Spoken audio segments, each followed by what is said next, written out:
at the allotment today. It's been a while since we've done a video in this space, so I'm really excited. Be warned, if you hate weeds, don't look.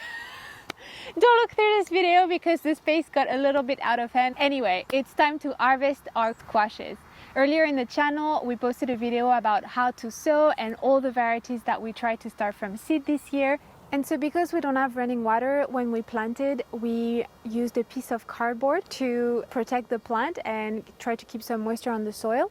You could of course mulch, but that's very expensive and we had a lot of ground to cover. So a quick tip is to just recycle your cardboard for your deliveries. Poke a hole in the middle for the plant to go through, and then you can feed it and water it from that hole, and it can also grow. And that will also prevent the weeds from growing too close to the roots of the plant. This is a bit of a before shot. No weeds yet, and everybody ready to grow. I don't think we're going to get as much produce as we did last year because it was a bit of a weird year. Very wet and then very dry, and we don't have running water here. So it was a bit difficult to keep a consistent level of water throughout the season. So we'll see.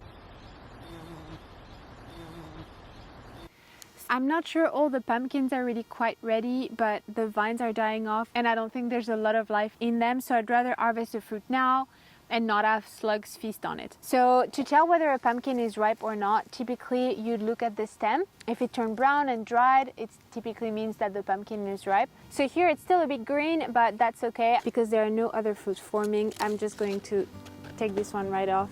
There are already slugs getting close to that pumpkin and I don't want it to go eaten. Look at that color though.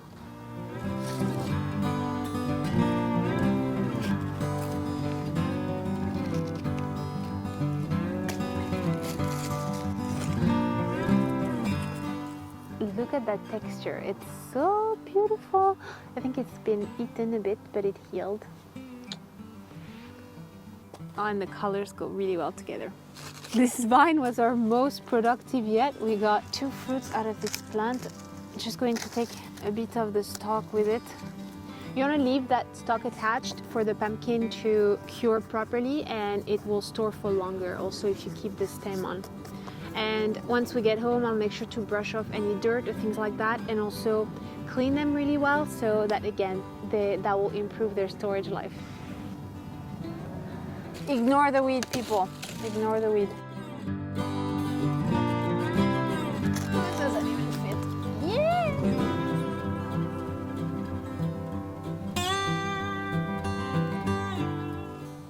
Okay, this one is a really good example because the stalk is completely browned.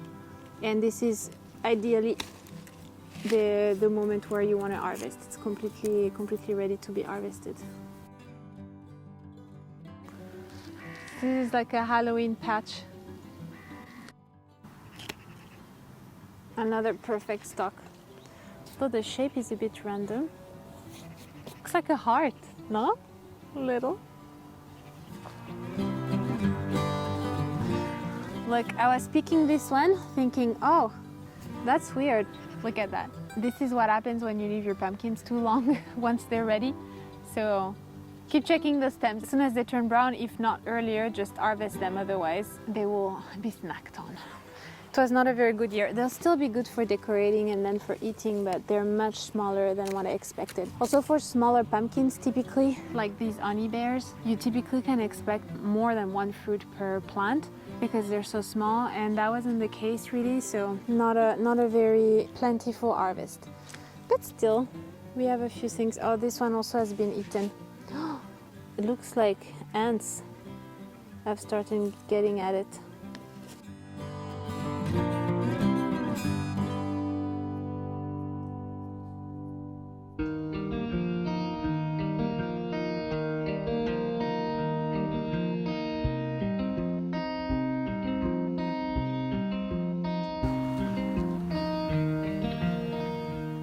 This one will orange, will color up a bit more.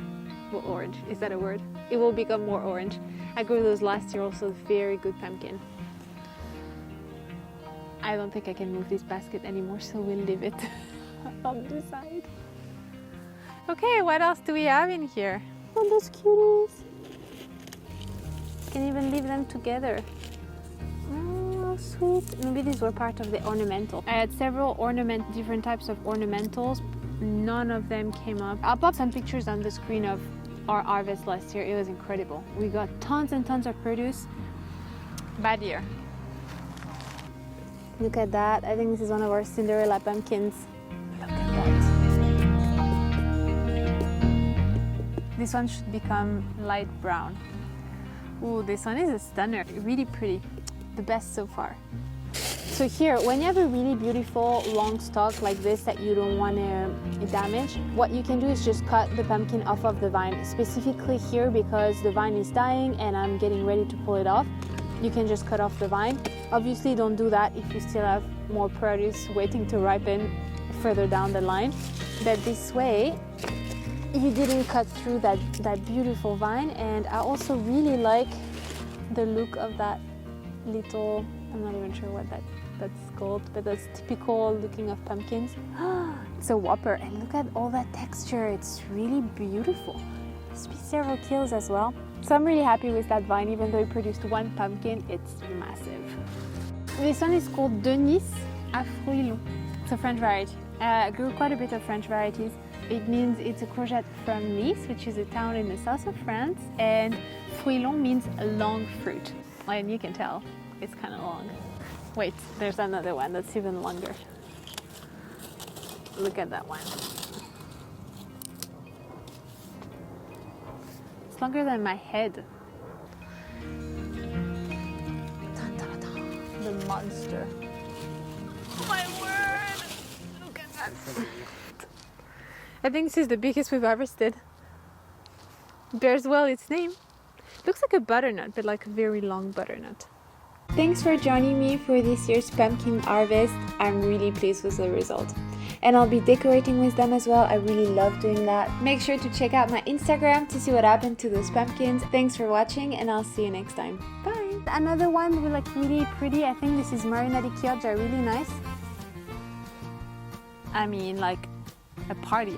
Did I wait too long? I mean, we're mid-September, they're barely ready. I don't want to touch it, look. Like, what is this? Who hates that? Ants. I think we have an ant problem that's like really bad.